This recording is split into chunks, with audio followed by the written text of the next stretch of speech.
Stampede हो जाएगा, stampede.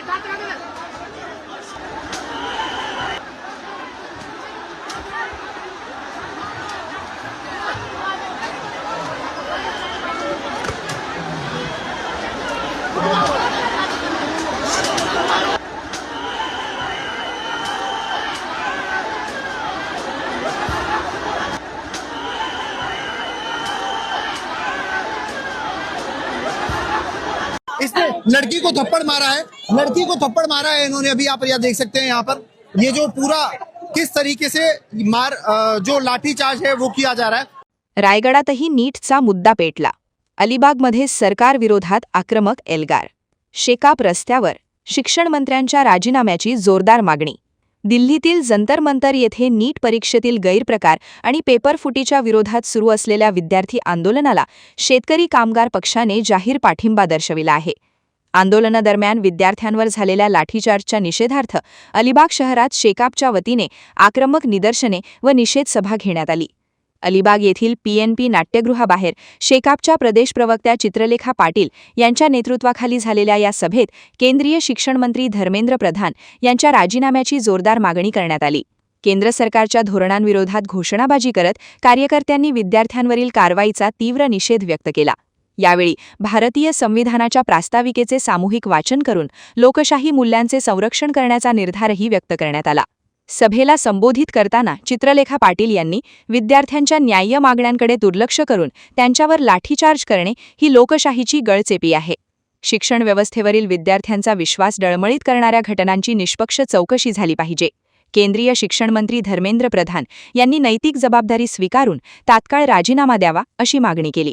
तसेच विद्यार्थ्यांच्या न्याय्य आंदोलनाला शेकापचा संपूर्ण पाठिंबा कायम राहील आणि आवश्यक असल्यास पक्षाचे कार्यकर्ते दिल्लीतील आंदोलनातही मोठ्या संख्येने सहभागी होतील असेही त्यांनी स्पष्ट केले।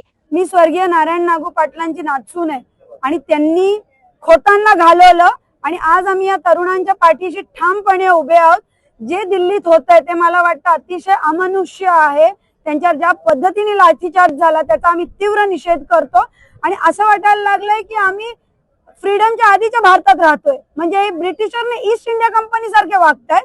त्याच्यामुळे अलिबाग या सगळ्या जंतर मंतर मध्ये दीपकेंचा आणि सगळ्यांचा पाठिंबा देते। आम्ही धर्मेंद्रजी प्रधानांचा राजीनामा मागतो, अमित शहांचा राजीनामा मागतो त्या लाठीचार्जसाठी। नाही, पाठिंबा देणे माझं कर्तव्य आहे पूर्वगामी पक्षाची प्रवक्ती म्हणून असं मला वाटतं। आणि खरंच वाईट वाटलं, जितके आंदोलक होते तितके पोलीस होते तिकडे आणि ज्या पद्धतीने तिथे वागवलं जातंय लोकांना, विद्यार्थ्यांना, साधे साधे बिचारे विद्यार्थी मनात होप्स घेऊन येतात आणि त्यांना lathi charge, tear gas, uniform, guns मधले मिलिटरी मॅन। अरे विद्यार्थी आहेत, आपल्या देशाची मुलं आहेत का आतंकवादी आहेत?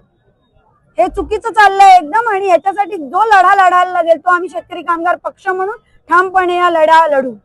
सर्वप्रथम तर विरोधी पक्ष नेत्यांच्या सगळ्या पक्षीय नेत्यांचे मी मनापासून आभार मानते की ते ज्या पद्धतीने या सगळ्या विद्यार्थ्यांच्या पाठीशी उभे राहत आहेत। मग आपण डिंपल यादवांना बघतो विद्यार्थ्यांसोबत, आज काल आपण पाहिलं म्हणजे काय LOP म्हणजे लीडर ऑफ ऑपोजिशन हे किती मोठं पद आहे आणि राहुलजींसारखे ज्यांच्या घराण्यांनी देशासाठी 3-3 बलिदान दिलेत त्यांच्याशी धक्काबुक्की पोलीस करत होते आणि ते संविधानिक पद्धतीने गेलेले। पहिले ते स्पीकरकडे गेले, त्यांनी स्पीकरकडे मागणी केली की हा विषय चर्चेला घ्या। स्पीकरनी चर्चेला विषय घेतला नाही। स्पीकरनी सांगितलं मोदी सांगतील तसं मी करीन। स्पीकरनी चर्चेला विषय घेतला नाही, ते तिथे घरासमोर बसलेले त्यांचे खासदार घेऊन आणि काय मागत होते? फक्त मीटिंग मागत होते, चर्चा मागत होते, शांतपूर्व चर्चा मागत होते। त्यांच्याशी जर अशी वागणूक करतात तर तुम्ही इमॅजिन करा सर्वसामान्य विद्यार्थ्यांची लोक काय करत असतील। आम्ही हे आंदोलन या ठिकाणी अलिबागच्या भूमीत केलं, रायगडच्या भूमीत केलं, हे सांगायला की अलिबाग तालुक्याचा याला पाठिंबा आहे, शेतकरी कामगार पक्षाचा याला पाठिंबा आहे, टीम चित्रलेखा पाटीलचा याला पाठिंबा आहे, टीम चित्रलेखा पाटील फॉर एन्व्हायरमेंटचा पाठिंबा आहे आणि आमच्या विविध संघटना, विद्यार्थी संघटना असतील, आमची पूर्वगामी युवक संघटना असेल, आमची महिला आघाडी असेल, या सगळ्यांचा पाठिंबा दर्शवण्यासाठी, लढाईची तयारी दाखवण्यासाठी या ठिकाणी आम्ही ही मीटिंग घेतली। वादळवारा लाईव्हसाठी धम्मशील सावंत, सुधागड। नवी मुंबई व रायगड जिल्ह्यातील ताज्या बातम्या आणि घडामोडींसाठी सबस्क्राईब करा वादळवारा लाईव्ह चॅनल आणि दाबा बेल आयकॉन।